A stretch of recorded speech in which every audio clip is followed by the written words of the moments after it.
are my obsession.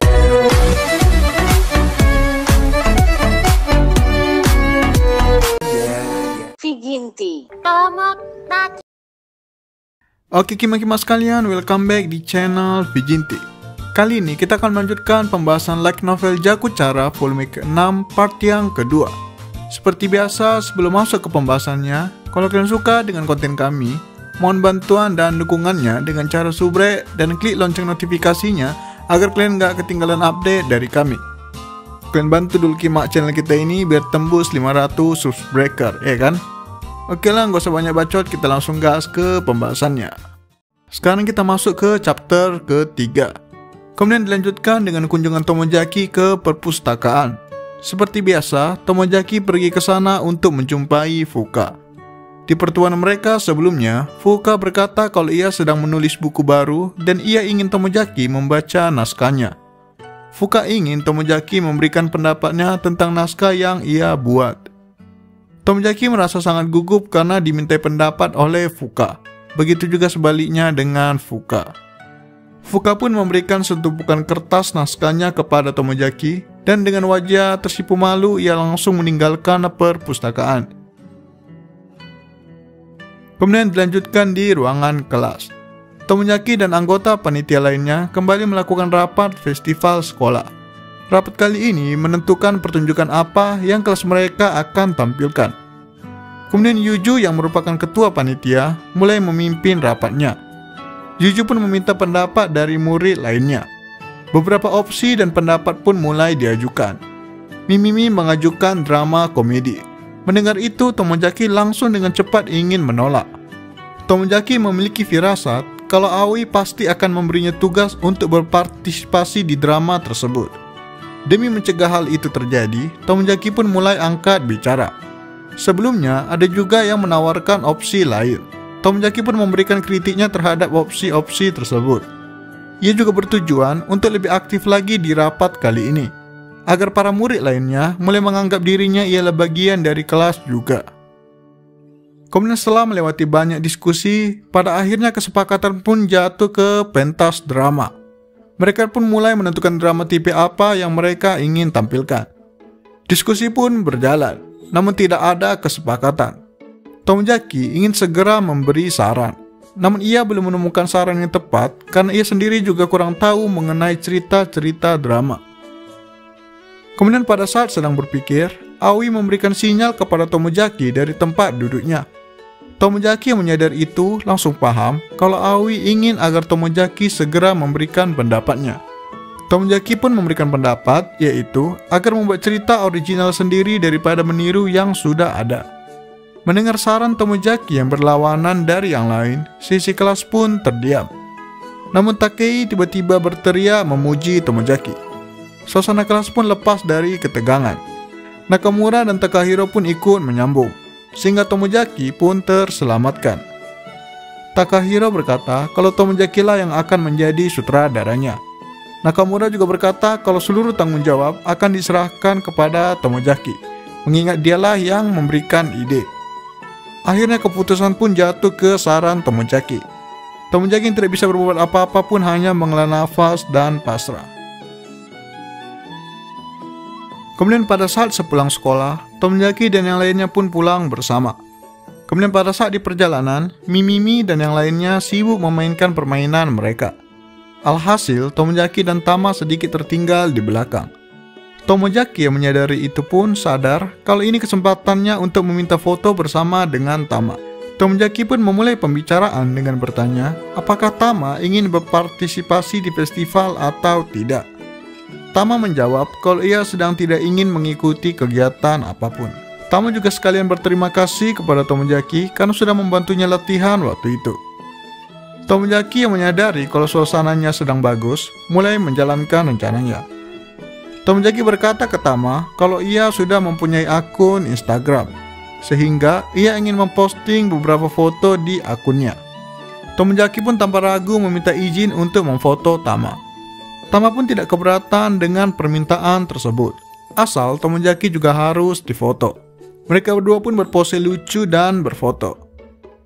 Kemudian setelah melihat hasilnya, Tama berkata kalau wajah Tomojaki tidak lucu sama sekali. Mendengar itu, Tomojaki merasa kalau muridnya itu sudah melampaui dirinya dari segi apapun. Muridnya di sini maksudnya si Tama ya Kima.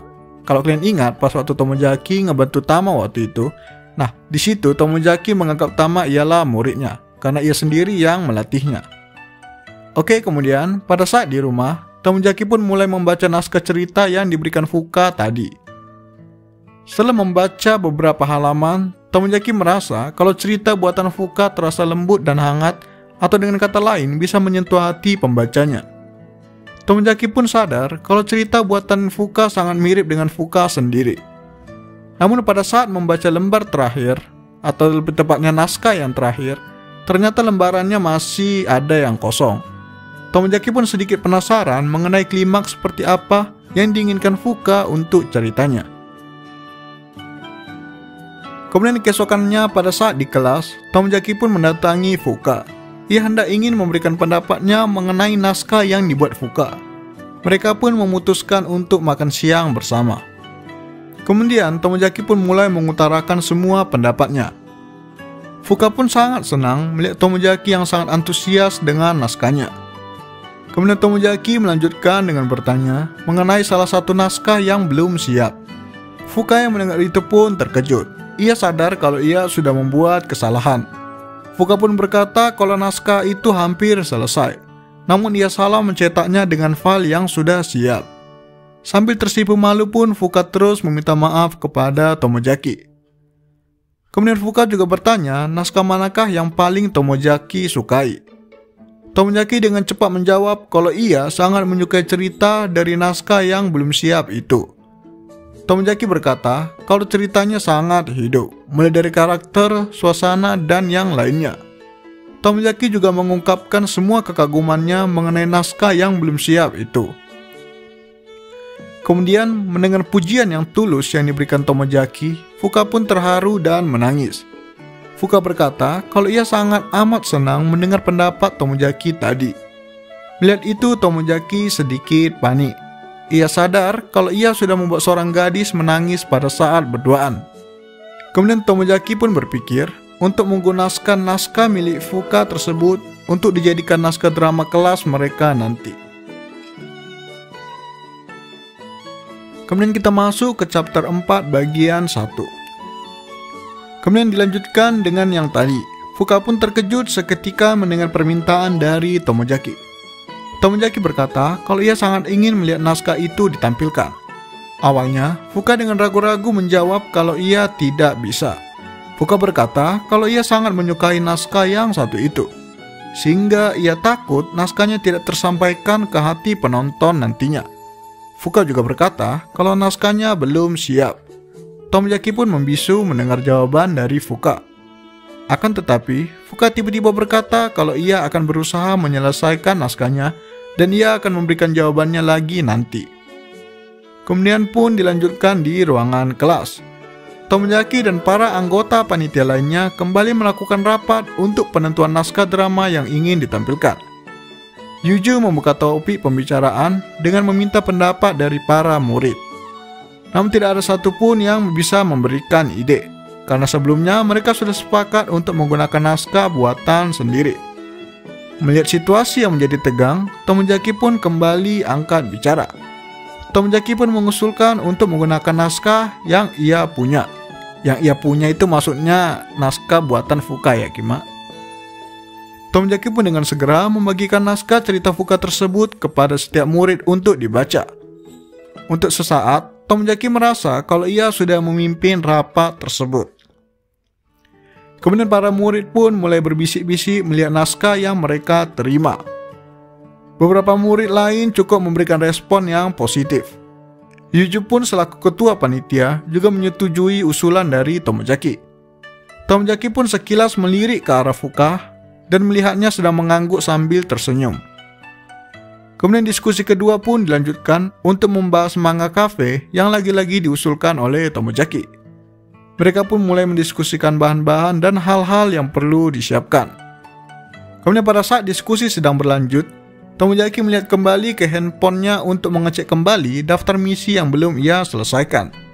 masih ada beberapa misi foto yang belum ia kerjakan, yaitu berfoto dengan Yuju yang sedang makan es krim, yang dimana waktu itu gagal. Kemudian berfoto dengan Takahiro menggunakan kacamata, berfoto dengan Fuka yang dimana gagal juga karena ia lupa waktu itu, dan yang terakhir berfoto dengan dua gadis yang belum pernah berbicara dengannya. Tomoyaki pun masih mencari-cari kesempatan yang tepat untuk mengerjakan misinya yang tersisa. Kemudian Mimimi, Tama, dan teman yang lainnya mendatangi Tomoyaki dan mengajak mereka untuk melihat dekorasi yang sudah mereka kerjakan. Sesampainya di sana, Mimimi pun dengan ceria menunjukkan hasil kerja kerasnya. Tomoyaki hanya membalas dengan tertawa kecil. Kemudian tiba-tiba salah satu teman Mimimi mendatangi Tomoyaki. Ia berbicara mengenai foto Tama yang waktu itu diposting Tomoyaki di akunnya. Tomoyaki pun dengan santai bisa membalas perkataannya dengan baik. Kemudian Tama, Mimimi, dan Aoi datang dan bergabung dengan pembicaraan. Mereka tertawa melihat wajah lucu Tama di postingan Tomoyaki. Kemudian Tomoyaki menyadari kalau suasananya sekarang sudah cukup mendukung. Ia pun memberanikan diri mengajak mereka semua, termasuk kedua teman Mimimi tadi, untuk berfoto bersama. Sesaat ingin memfoto, tiba-tiba Tama mengulurkan tangannya ke arah Tomoyaki dan berkata kalau kali ini ialah yang akan memfoto. Tomoyaki yang awalnya berniat untuk memfoto pun kini masuk dan bergabung dengan para gadis lainnya untuk berfoto. Setelah melihat hasilnya, Kashiwazaki pun tertawa melihat wajah konyol yang dibuat Tomoyaki. Gadis yang satu lagi pun ikut tertawa melihat hal itu. Tomoyaki yang memperhatikan itu pun heran. Bagaimana bisa hanya dengan membuat akun Instagram, dirinya bisa diterima seperti ini. Kemudian pada saat sepulang sekolah, Tomoyaki seperti biasa pulang bersama dengan fraksi Suji. Saat di perjalanan, ia sadar kalau ini mungkin saat yang tepat untuk mengerjakan misi memotret Takahiro. Ia pun memberanikan diri untuk mengajak Takahiro pergi bersama besok. Mendengar itu, Takahiro pun memberikan reaksi terkejut. Karena sangat jarang Tomoyaki berinisiatif mengajak duluan. Takahiro pun berkata kalau besok ia senggang. Dan kebetulan ia mendapatkan 2 tiket untuk pergi ke festival sekolah di sekolahnya Gumi.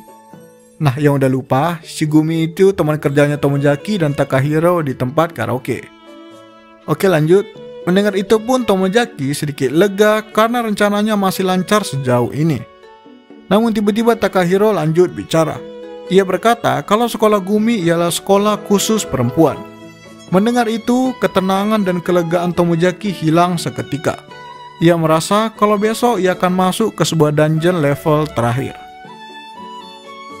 Kemudian keesokan harinya, Tomoyaki dan Takahiro pun pergi ke sekolah Gumi. Sesampainya di sana, terlihat banyak sekali murid cewek yang bertebaran.